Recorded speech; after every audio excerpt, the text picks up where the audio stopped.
6 p.m. Pakistan Standard Time. Assalamu alaikum. This is Radio Pakistan. The news read by Daman Zaman. The headlines. The Prime Minister has called upon the civilized world to strongly condemn the highly offensive act of desecration of the Holy Quran.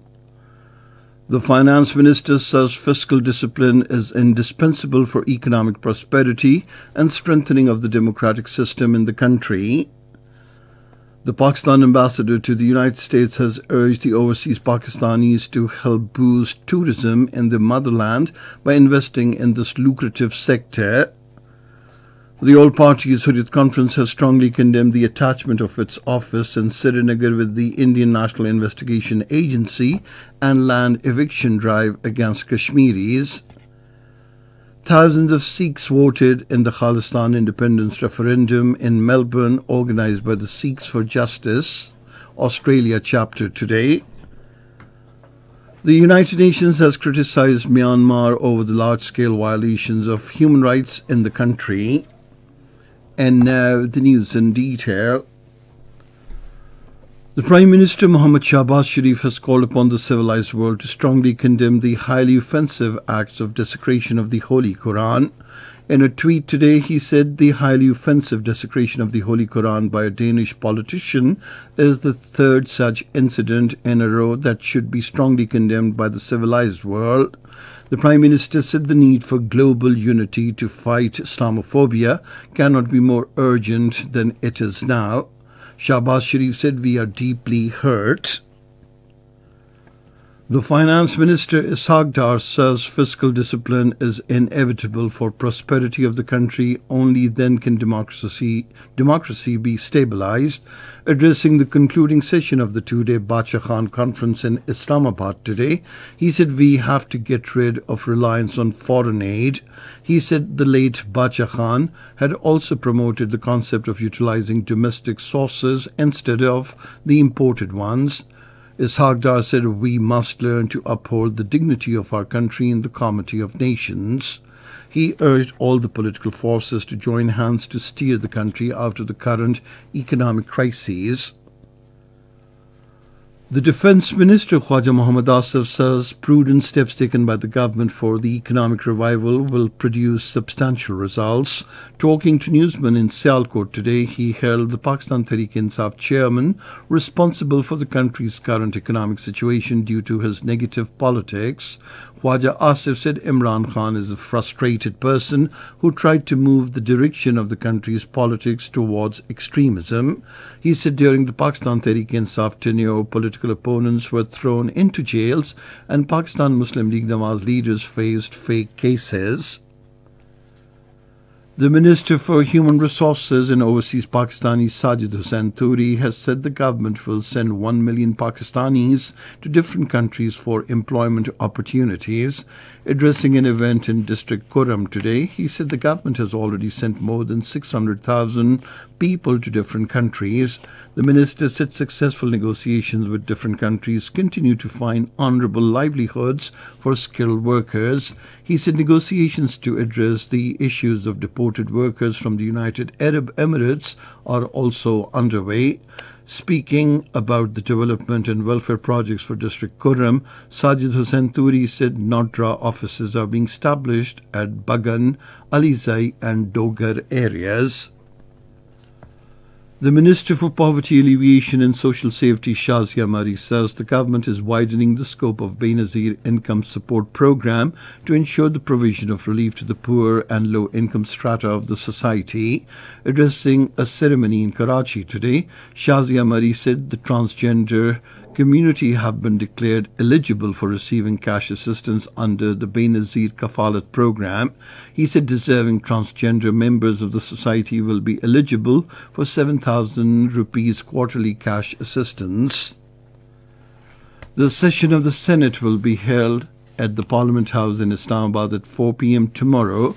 Besides legislative business, the House will take up matters of national and international importance, while on the other hand, the National Assembly will meet on Tuesday evening at the Parliament House in the Federal Capital.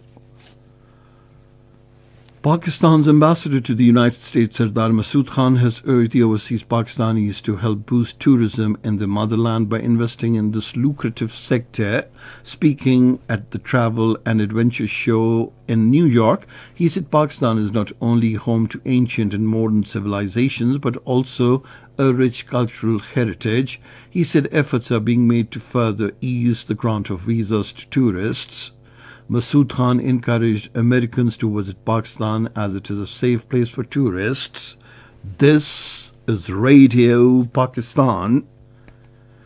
In the Indian illegally occupied Jammu and Kashmir, the sleuths of dreaded Indian National Investigation Agency today formally attacked the All Parties Hurriyat Conference office in Srinagar.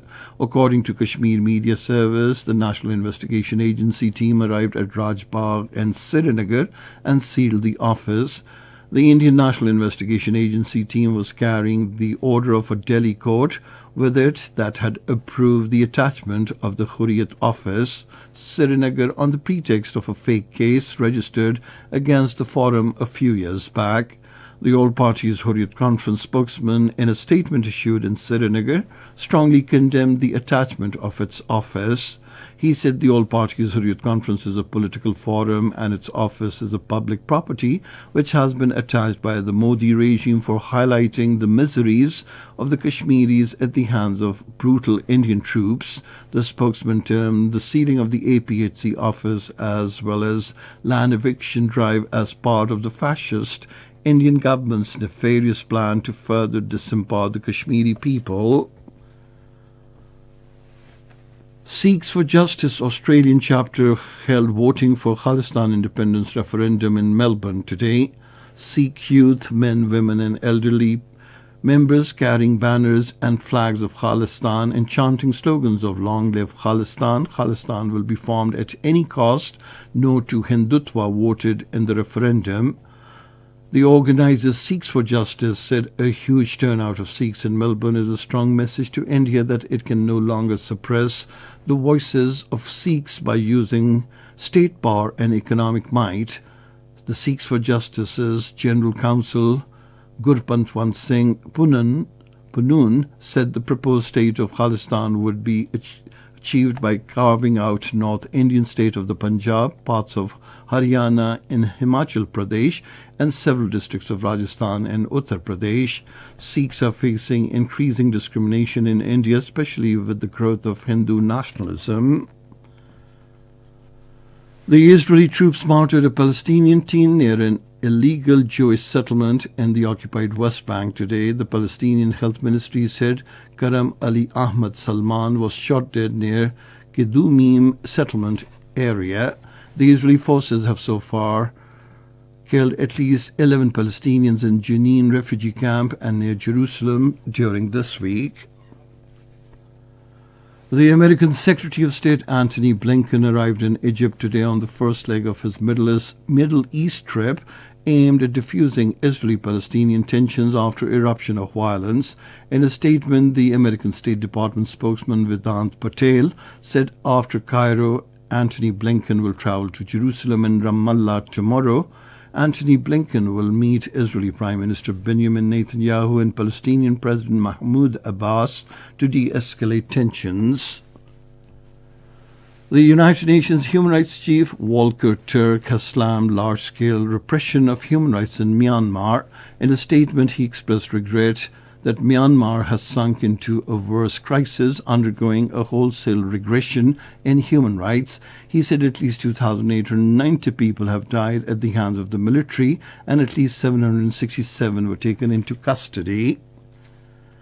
In the Russian-held region of Ukraine, 14 people have been killed and 24 others wounded in a rocket attack by Ukrainian forces that hit a hospital at Novodar area in Lugansk. Russian Defense Ministry said the American-made HIMARS rocket launchers were used in the attack. It accused the Ukrainian military of deliberately attacking a hospital, which is a war crime. Russia said all those involved in planning and execution of this crime will be held accountable. And now cricket.